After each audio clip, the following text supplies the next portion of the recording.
Assalamualaikum warahmatullahi wabarakatuh. Alhamdulillah, alhamdulillahil qawi wa nahnu du'afa. Segala puji bagi Allah yang maha kuat, maha perkasa, sedangkan kita makhluknya yang dhaif. Wa huwal ghani wa nahnul fuqara. Dialah yang maha kaya raya, sedangkan kita makhluknya yang fakir. Wa huwal alim wa nul juhala. Dialah yang maha alim, maha berilmu, maha tahu ya, sedangkan kita makhluknya yang jahil alias bodoh. Asyhadu an la ilaha illallah wahdahu la syarikalah wa asyhadu anna Muhammadan abduhu wa rasuluh. Allahumma shalli wa sallim ala Muhammad Rasulillah wa ala alihi wa ashabihi wa mawalahu ila yaumil qiyamah. Rabbi syrah li sadri wa yassir li amri wahlul 'uqdatam min lisani yafqahu qawli waj'al li waziran min ahli. Bapak Ibu, para jamaah pengajian Al-Arqam yang kali ini lewat udara ya, lewat dunia maya ini, lewat Zoom ini,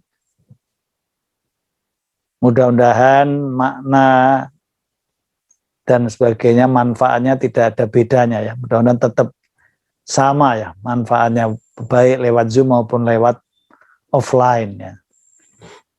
Kali ini kita akan membahas Al-Quran dan imunostimulan. Kita berangkat dulu dari masalah corona ya. Ini karena corona ini sudah hampir ulang tahun nih, beberapa hari lagi nih ya. Sudah hampir setahun ini corona belum lenyap. Jadi kita harus memahami dulu ya. Kita berangkat dari surat Al-Baqarah ayat 26. A'udzubillahi minasyaitonirrajim. Bismillahirrahmanirrahim. Innallaha la yastahyi ayadriba mathalam ma ba'udatan fama fawqaha fa ammal ladina amanu faya'lamuna annahul haqqu mir rabbihim wa ammal ladina kafaru fayaquluna madza aradallahu bihadza mathala yudillu bi katsira wa yahdi bi katsira wa ma yudillu bihi illal fasiqin. Ini artinya sudah panjenengan bisa lihat, sesungguhnya Allah tiada segan membuat perumpamaan berupa nyamuk atau yang lebih rendah, lebih kecil dari nyamuk. Nah, ini. Corona ini lebih kecil dari nyamuk, karena corona itu kalau kita bandingkan ya, corona dengan bakteri itu perbandingannya antara bola sepak dan bis. Jadi bakteri itu seperti bis, corona itu seperti bola sepak. Dan badan manusia itu seperti benua Eropa itu. Bayangkan itu. Jadi bakteri yang lebih kecil dari nyamuk itu masih lebih besar ketimbang corona. Ini yang pernah diukur beneran itu, temannya namanya virus HIV itu diukur besarnya itu 1/250 mikron. Ya. Itu. Sedangkan nuwun sewu yang kadang-kadang digembur-gemburkan oleh orang itu, karena virus HIV itu kan penyebab penyakit AIDS itu 100% apa 99, sekian persen penyebabnya adalah prostitusi ya, pelacuran. Nah, ini loh. Maka ada orang yang nasihati kalau ingin selamat dari virus itu harus pakai kondom. Padahal pori-pori kondom itu besarnya hanya 1/60 mikron. Lebih gede. Jadi belum dipakai aja virus HIV itu bisa sudak-suduk lewat pori-pori kondom. Jadi siapa bilang itu selamat dengan pakai kondom itu. Jadi kira-kira virus corona ya sejenis itu besarnya 1/250 mikron seperti virus HIV. Nah, maka dari itu Allah ini mengatakan, Allah tidak malu loh, tidak segan loh buat contoh kemahabesaran Allah itu dengan makhluk yang lebih kecil dari nyamuk sekarang ini yang sedang diributkan orang, virus corona itu. Maka dengan adanya virus corona itu akan menimbulkan sikap nanti keberagaman yang berbeda. Yang satu alladzina amanu, yang satu alladzina kafaru. Maka di situ ada fa'ammal ladzina amanu, bagi orang yang beriman seperti kita ini, annaul haqqu mir rabbihim. Contoh adanya corona benar-benar sebagai tanda kebesaran Allah. Ya. Tapi bagi orang kafir, fa'ammal ladzina kafaru, ini di dalam ayat jelas sekali, fayaquluna madza aradallahu bihadza matsalah. Apa-apaan ya? Apa maksud Allah? Buat contoh perumpamaan kebesarannya kok dengan mencipta makhluk yang remeh-temeh. Justru dari remeh-temeh aja manusia sekarang kalang kabut. Tatanan dunia semua sudah semrawut ora karuan gara-gara corona yang orang rampung-rampung ini. Nah ini maka kita nanti bagaimana menyikapi ini? Bagaimana orang beriman menyikapi pandemi 19 ini, COVID-19 ini? Karena pandemi COVID-19 itu bagian salah satu bentuk bencana. Ya. Salah satu bentuk bencana. Akhirnya bagi orang beriman ya sudah itu sunatullah, takdir Allah, kita harus ridho ikhlas menghadapinya. Tapi bagi orang kafir, ya orang kafir itu sekarang mungkin orang ateis yang anti Tuhan, ya bisa aja orang yang agnostik, orang yang ragu-ragu Tuhan atau orang munafik masuk di situ. Coba orang ateis berkata begini loh, ini bahasa Inggrisnya ini di jurnalisme baru keluar ini. If God exists, then evil will not occur. Kalau bencana ya, kalau Tuhan ada, ya, seandainya Tuhan ada, maka mestinya kejahatan termasuk COVID-19 itu tidak terjadi. Tapi nyatanya evil occur, ternyata kejahatan ini termasuk bencana ini terjadi. Therefore, kesimpulan orang ateis gini, therefore kalau begitu God does not exist, berarti Tuhan tidak ada. Nah coba, ini sering disebut oleh mereka sebagai logical problem of evil dalam filsafat teodisi itu. Jadi mereka kesimpulannya, kalau Tuhan ada ya masa sih menyusahkan manusia gitu dengan adanya COVID-19 ini. Nah, bagi orang beriman tidak begitu, bagi orang beriman tidak seperti itu. Nah, maka tadi fa'amal ladzina amanu fa'anaul haqqu, ini hak benar tentang kebesaran Tuhan. Justru Allah Maha Besar itu bisa menciptakan yang namanya evil gitu. Kalau hanya bisa beri nikmat saja, buat nikmat saja, kesenangan saja, ya namanya enggak kuasa. Justru dia bisa membuat evil di samping kenikmatan, ini justru Maha Besar. Allah Maha Besar. Ini bagi orang beriman. Ya, ini. Terus bagi kita adanya corona ini itu ada 3 hal ini. Adanya corona ini sebagai ujian keimanan. Di surat Al-Ankabut ayat 2 ya. Afa hasiban nas ayyutraku ayyaqulu amanna wa hum la yuftanun. Apakah manusia dibiarkan mengatakan kami beriman sedangkan mereka tidak mau diuji? Nah itu loh. Jadi orang beriman sekali dia mengucapkan beriman, konsekuensinya harus siap diuji dengan ujian ya. Karena ujian ada 2, ujian kesenangan, ujian ketidaksenangan, termasuk COVID ini. Iman ya harus siap diuji. Dan ujian itu positif ya, jangan dianggap negatif ujian itu. Orang kepengen jadi dokter ada ujian sekolah dulu S3 baru ujian terbuka dan tertutup. Jadi ujian itu positif bagi orang beriman ini. Yang kedua, COVID ini, bencana-bencana termasuk COVID lah, karena sekarang barengi bencana COVID kan ada bencana banjir, ada bencana tanah longsor, ada gempa ya di Sulawesi itu. Ini adalah pilihan Allah yang terbaik. Karena pilihan Allah itu adalah yang terbaik. Pilihan manusia kadang-kadang terlihat baik, nyatanya tidak baik. Surat Al-Baqarah jelas 216 mengatakan wa asa antakrahu syai'an wa huwa khairul lakum wa asa an tuhibbu syai'an wa huwa syarrul lakum. Yang kalian benci, tidak senangi, ternyata menurut Allah khairul lakum, baik bagi kalian. Tapi yang kalian anggap baik, wa asa an tuhibbu syai'an, yang kalian cintai, senangi, menurut Allah bagi kalian adalah syarrun lakum, jelek bagi kalian. Allah menutup belakangnya itu, wallahu ya'lamu wa antum la ta'lamun, ya. Allah Maha tahu sedangkan kalian tidak tahu. Terus yang ketiga, adanya pandemi ini adalah apa? Sebagai teguran bagi orang beriman. Mungkin dia melakukan kesalahan, ya, supaya kembali ke jalan yang lurus. Nah, itu. Nah, ini contohnya yang sangat jelas adalah surat Al-Anbiya ayat 87-86, ya.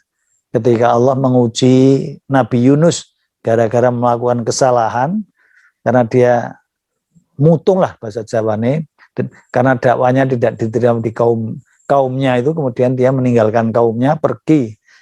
Dilalah dia naik kapal dengan suatu hal, dia dipaksa dicegurkan ke laut dan dimakan oleh ikan paus.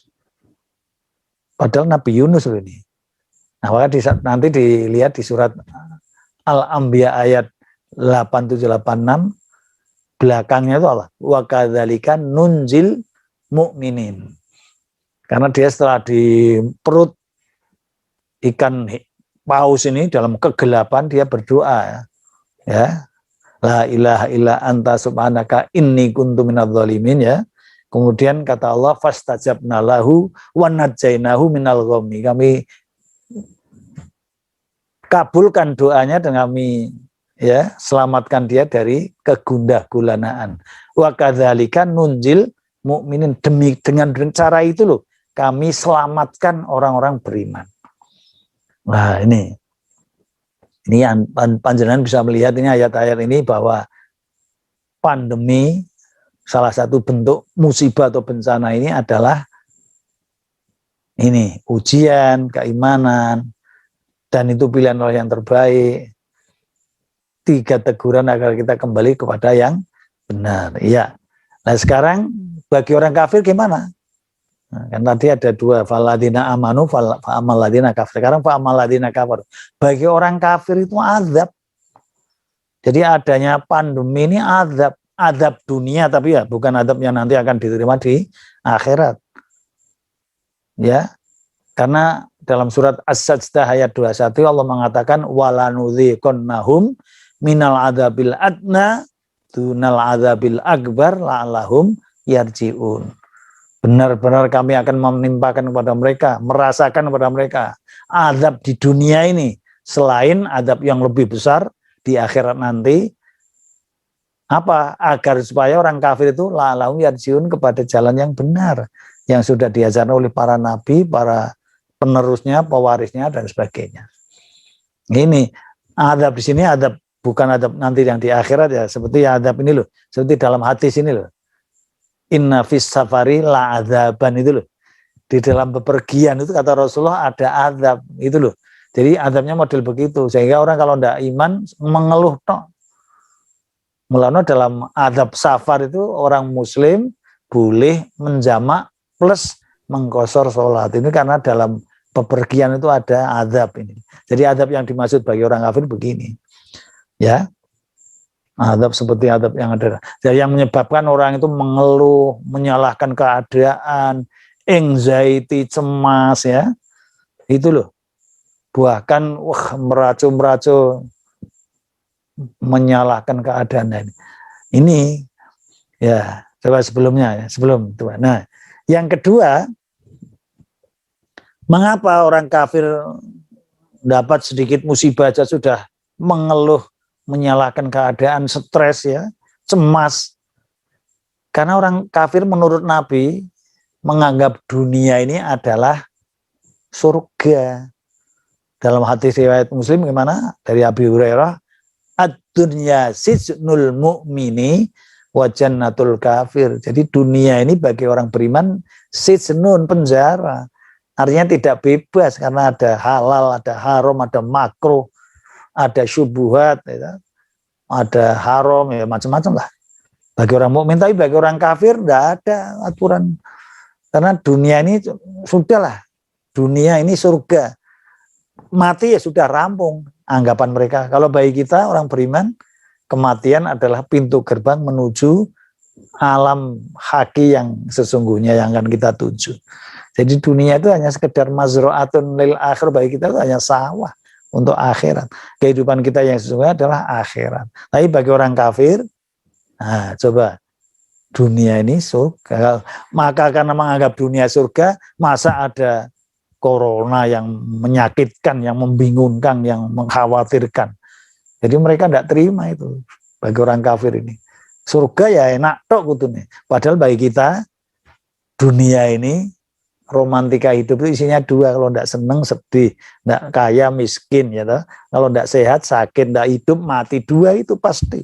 Yang satu menyenangkan, yang satu menyakitkan. Bagi orang kafir namanya surga kutune menyenangkan semua. Ini loh yang membuat mereka jadi mengeluh, menyalahkan keadaan, meracu-meracu dan sebagainya. Ya, lanjutannya ya ini.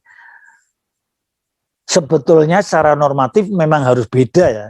Harus beda orang mukmin karo kafir, sudah dijelaskan tadi secara ya diametral berbeda. Orang kafir begini, orang mukmin begini. Maka dengan bencana yang terjadi, orang mukmin tidak suudzon ya. Mestinya tidak suudzon pada Allah, tetap optimis, ridho, ikhlas, semakin ingat zikir padanya, dan mestinya ini yang terpenting, bebas dari wahem. Wahem itu artinya, wah isinya kayak kata-kata wahem ini, bisa stres, bisa pesimisme, bisa menyalahkan keadaan, bisa kecemasan, bisa meracu-meracu, wah itu wahem. Orang mukmin syarat normatif loh, mestinya tidak kena wahem. Sementara orang kafir justru sebaliknya akan selalu menggerutu, menyalahkan keadaan, stres, cemas, semakin jauh dari Allah dan petunjuknya. Maka kalau ada mukmin yang stres gara-gara corona, itu berarti sudah ada benih-benih kekufuran dalam dirinya. Kita harus tetap optimis, tetap tidak usah nyalakan keadaan, tidak usah cemas, tidak usah terlalu takut. Ya, ini nanti di situ loh imunostumal dari Quran itu. Jadi nanti kalau orang mukmin kok malah kena wahem ini, wah ini gampang turun imunitas tubuhnya itu loh. Maka seharusnya orang mukmin itu semakin yakin adanya takdir itu justru akan membuat kita semakin optimis, makin tidak paranoid terhadap corona ini, ya. Jadi rukun keenam takdir yang khairihi wa syarihi itu membuat kita jangan takut, yakin. Jadi kalau bisa seperti ini loh, pasukan Kopassus itu loh. Mengapa pasukan Kopassus itu berani sekali itu menyeruak ke tengah-tengah musuh itu? Karena mereka yakin tiap pelor sudah ada namanya, siapa yang bakal kena itu loh. Mestinya begitu. Virusnya juga mungkin sudah ada namanya, yang harus kena siapa, terpapar, harus mati siapa. Nah, kalau kita sudah yakin, dan bagi kita umpamanya kena dan mati, la yusibana illa ma kataballahu lana. Tidak ada yang menimpa kita, tidak pernah akan ada yang menimpa kita, kecuali yang sudah Allah tuliskan. Itu loh. Itu yang membuat kita pesimis. Sebab apapun dunia itu mesti harus berakhir dengan kematian. Mengapa tidak optimis? Matinya kan beda-beda. Ada yang mati kena tanah longsor, ada yang mati kena banjir bandang, ada yang mati karena pesawat jatuh. Itu kan mati juga. Ada yang mati kena virus corona. Jadi kalau bagi orang beriman kudune loh, bebas dari wahem. Ya. Jadi semakin optimis itu. Ya. Ya. Lanjutannya di slide selanjutnya ini.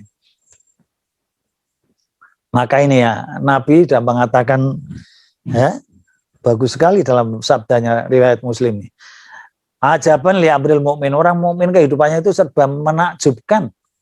Inna amrahu kulahu, Karena urusannya orang mukmin itu semuanya kullahu khair, baik. Walaisa dzalika li'adin illa lil mukmin, ya. Tidak bisa terjadi pada kecuali terjadi pada orang mukmin yang seperti ini. Jadi serba baik itu. Apa itu? In asobat husarro, kalau dia ditimpa nikmat yang menyenangkan, syakaro, dia syukur. Fakana khairallahu, baik bagi dia. Tapi sebaliknya wa in asobat udorro, tapi kalau ditimpa sesuatu yang menyedihkan, menyusahkan, termasuk COVID-19 ini loh, sobaro, sabar, fakana khairallahu, dan itu pun baik bagi dia. Ini kudunya orang mukmin seperti itu. Ditimpa kita sehat, dan ditimpa terpapar ya syukur. Kalau terkena ya sabar loh. Semuanya sebab baik. Kedua-duanya adalah dua sisi mata uang dari suatu keimanan. Melano ada ucapan, mungkin juga hadis ini, al imanu nisfani, iman itu dua paruan, nisfun fi syukri, separuh ada di rasa syukur ketika dapat sarok tadi, kenikmatan, wa nisfun fi sabri, dan separuh lagi ada di rasa sabar ketika mendapat bencana atau musibah. Terus sabda Rasul lagi riwayat Muslim juga ini.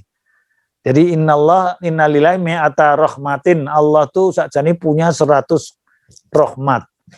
Anzala minha rahmatan wahidan, Allah turunkan di dunia ini loh hanya satu rahmat. Satu rahmat aja dibagi bainal jinni wal insi, ya, antara jin dan manusia, wal bahaim wal hamam, hewan-hewan dan serangga-serangga, ya. Wa biha yata'atafun, dengan 1% rahmat Allah itu loh yang diturunkan ke bumi ini, mereka bisa berbelas kasihan.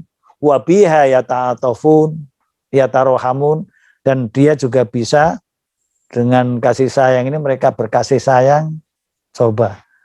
Dan Allah masih menyimpan apa? 99, ya, rahmat itu di akhirat nanti, yang akan diberikan kepada orang yang mukmin toh.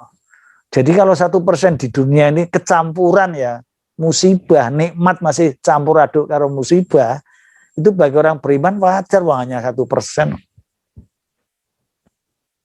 Ya coba, kadang-kadang wajah cantik itu ada tai lalatnya, kan sama aja itu. Kan karpe kan mulus, atau ada tai lalatnya, itu anggap aja nikmat, wajah cantik, tai lalat itu sebagai musibahnya gitu. Tapi kan kecampurannya ya tidak apa-apa, karena hanya satu rahmat, hanya 1%-nya gitu loh. Melano di dunia ini bakal bagi orang mukmin itu mesti silih berganti antara seneng sedih, kaya miskin, sehat sakit, ya, hidup mati, itu sudah sangat. Dari orang hidup mesti harus berani mati. Orang kaya siap-siap kadang nanti akan jatuh miskin. Bisa jadi. Namanya dunia. Lah nanti kalau sudah di akhirat, baru nikmat tok, namanya surga. Tidak ada sedihnya. Sedih tok tanpa nikmat, itu namanya neraka. Itu nanti di akhirat. Selama di dunia yang 1% rahmat Allah di dunia ini, itu campur aduk itu antara nikmat musibah, silih berganti, datang silih berganti. Ya, ada di Quran aja ada usri, ada yusron itu kan, innamal usri, sesuatu yang menyulitkan, tapi di balik itu mesti ada yusron, ya, sesuatu yang memudahkan, mesti. Tidak mungkin usun terus tanpa yusron, atau yusron saja tanpa usri, tidak mungkin di dunia. Dunia itu silih berganti, ya, antara dua hal yang bertentangan. Itu yang disebut dengan romantika hidup. Ini, ya, lanjut. Ini 90% rahmat Allah yang disimpan di akhirat itu hanya untuk orang mukmin. Nah, karena kita memang kehidupan sesungguhnya orang mukmin kan itu di akhirat. Tadi orang kafir kan hanya 1% berebut di dunia ini aja. Coba itu Allah mengatakan wa rahmati wasi'at kulla syai'in fasa'aktubuha lilladzina yattaqun. Al-A'raf ayat 159. Jadi apa? Rahmatku meliputi segala sesuatu dan akan kami tetapkan, akan kami tuliskan. Untuk siapa? Lilladzina yattaqun. Orang takwa itu mesti imannya, orang takwa mesti Islamnya, orang takwa mesti ihsannya, orang takwa mesti ikhlasnya. Jadi kalau sudah yattaqun mesti orang beriman gitu loh. Yang kedua, surat apa itu? Al-Baqarah ya.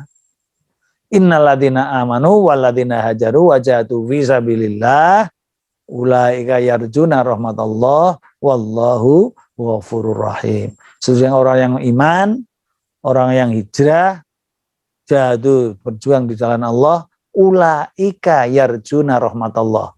Mereka itulah yang mengharap rahmat Allah, yang 99 yang masih di akhirat itu loh.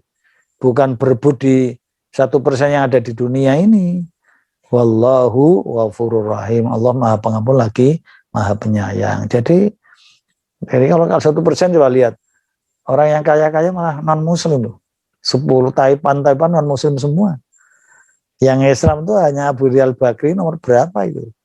Wainya non-muslim itu. Mereka berebut yang 1% itu. Ya, maka jadi antara seneng, sedih, nikmat, musibah itu silih berganti. Bagi orang dianggap itulah romantika hidup di dunia ini. Ya, lanjut. Nah, ini yang jadi judul kita di sini. Allah dengan menurunkan COVID-19 itu tetap la yukallifullahu nafsan illa wus'aha. Allah tidak akan membebani masing-masing diri kita ini kecuali sesuai dengan kemampuannya. Maka di antaranya Allah Maha Rahman ya. Karena selain Rahim, Allah Maha Rahman. Jadi tetap Rahman walaupun ada COVID. Jangan seperti orang ateis tadi, wah kalau ada corona berarti Allah tidak ada, tidak Maha Rahman, tidak Maha Rahim gitu ya. Keliru orang ateis mengatakan begitu. Justru walaupun menurunkan COVID itu Allah masih menurunkan banyak sekali, di antaranya loh ini adalah supaya imun tubuh kita kuat. Salah satunya adalah Allah menurunkan kitab suci Al-Qur'an ya. Maka di surat Al-Isra ayat 82, wa nunazzilu minal Qur'ani ma huwa syifaun wa rahmatun lil mu'minin. Kami turunkan dari Quran ini apa yang disebut syifaun, penawar, bahkan mungkin obat ya, wa rahmatun lil mu'minin, dan rahmat bagi orang beriman. Sekali lagi orang beriman sudah disebut itu, lil mu'minin. Kata-kata syifa ini kan bisa aja nuwun sewu. Ya mungkin kalau orang ekstrim memang ada yang mengatakan obat jasmani juga bisa diobati dengan Quran ya. Tapi ini kalau bagi kita tidak usah lah. Jadi ayat Quran dibakar terus dimasukkan ke gelas campur air putih minum lah, itu kan tidak benar itu. Ya, bukan begitu. Kita lebih mengartikan ini syifa. Syifa itu adalah untuk di ayat berikutnya itu 5 fis sudur ya, penyakit hati, penyakit yang di dada. Ya contoh tadi stres, wahem, ya, sombong, kecil hati, pesimisme. Oh itu penyakit hati semua bisa diobati dengan Quran. Karena apa? Ada penyakit namanya psikosomatik ya. Itu penyakit badan tapi sakjane sumbernya di jiwa. Jadi diperiksa oleh dokter, enggak ada Pak penyakitnya apa-apa, sehat. Tapi yang bersangkutan merasakan bukan main sakitnya, ternyata berasal dari jiwa. Lah ini syifa itu bagi jiwa. Nah, maka nanti bagaimana dengan Quran ini ya. Nah, ini tapi kita lanjutkan ayat yang kedua dulu. Ya ayyuhan nasu qad ja'atkum mau'izatum mir rabbikum.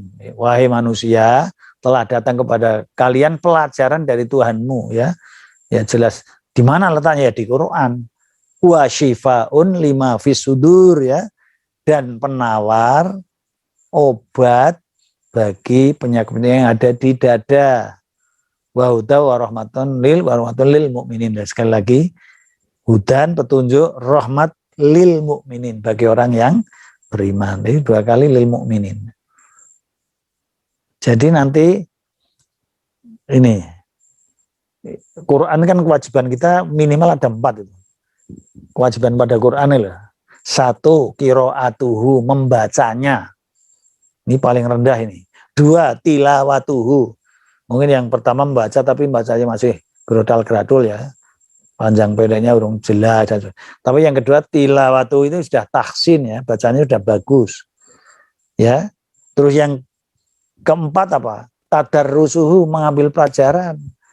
Jadi selain baca biasa, terus baca dengan baik. Yang ketiga tadarrus, sudah membaca tapi sudah mengambil darsun, pelajaran. Mungkin keempat, kalau bisa hifdzuhu, menghafal. Lah puncaknya adalah al-amalu bihi, mengamalkan Quran. Ini kita mulai dari yang paling rendah aja lah, qiraatu atau tilawatuhu. Jadi Quran itu bisa memberi imunostimulan dengan baca saja lah. Dengan baca keras, itu diakui para peneliti itu bisa membuat apa? Imunitas tubuh naik itu loh. Sebab apa? Sebab apa tadi? Orang yang paranoid, yang cemas, stres ya, mungkin gara-gara pemberitaan yang memborbardir ini, orang jadi takut sekali dengan corona ini. Kayak naiknya orang yang terpapar itu karena kecemasan ini loh. Maka kecemasan mengaktifkan sistem saraf otonom yang membuat detak jantung meningkat, tekanan darah naik, frekuensi nafas bertambah. Ini kalau cemas ini. Ini kayak bertambahnya orang yang terpapar corona juga karena kecemasan ini. Yang tadi bahasanya wahmun tadi, al-wahmu tadi. Lah Quran ini loh, Quran yang baru bacanya saja, qiraatuhu atau tilawatuhu lah. Itu memberi solusi agar bisa sehat, hidup tenang dan damai. Maka gimana caranya? Rutinlah membaca Quran dengan sedikit bersuara. Bisa menjadi imunostimulan. Mengapa coba? Zikir kan banyak sekali macamnya itu.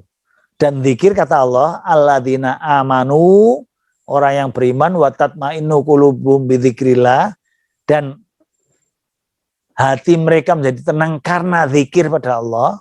Ala bidzikrillahi tatmainnul qulub, ketahuilah dengan zikir pada Allah hati akan menjadi tenang. Tenang berarti tidak cemas ya. Tenang berarti tidak paranoid. Tenang berarti tidak ketakutan yang berlebihan gitu. Nah itu dengan membaca Quran, karena baca Quran bagian dari zikir. Jadi zikir tidak hanya baca tahlil, tidak hanya baca tasbih, istighfar, hauqalah, tidak hanya itu. Membaca Quran adalah bagian dari zikir. Wong Quran ini namanya az-zikrul hakim. Nah, dengan zikir hati menjadi tenang. Nah, coba, berarti tidak cemas.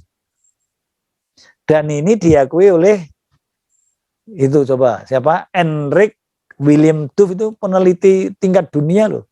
Dia mengatakan membaca dengan Quran dengan ya bersuara juga memberi efek positif. Karena gelombang suara dari tilawatil Quran berada pada resonansi yang sama sehingga mampu meningkatkan dan melejitkan seluruh sistem sel-sel tubuh. Coba. Ini yang aku bukan orang non-muslim mengakui. Nah kita kadang-kadang sekarang baca Quran aja nun sewu ya. Dulu punya tradisi baik kita zaman kita kecil itu. Bar maghrib maca Quran gitu loh. Ngaji. Sekarang bar maghrib masih sinetron. Ini loh masalahnya. Jadi punya efek bagus baca Quran dengan suara itu. Itu baru tilawatuhu. Apalagi hifdzuhu, apalagi al-amalu bi. Ini jelas toh. Maka Ibnu Sina, Ibnu Sina beri ajaran bagus loh Ibnu Sina ini. Ibnu Sina itu ulama ya, saintis, filosof muslim abad 10. Jadi sampai sekarang sudah hampir berapa ya? Hampir 11 abad yang lalu.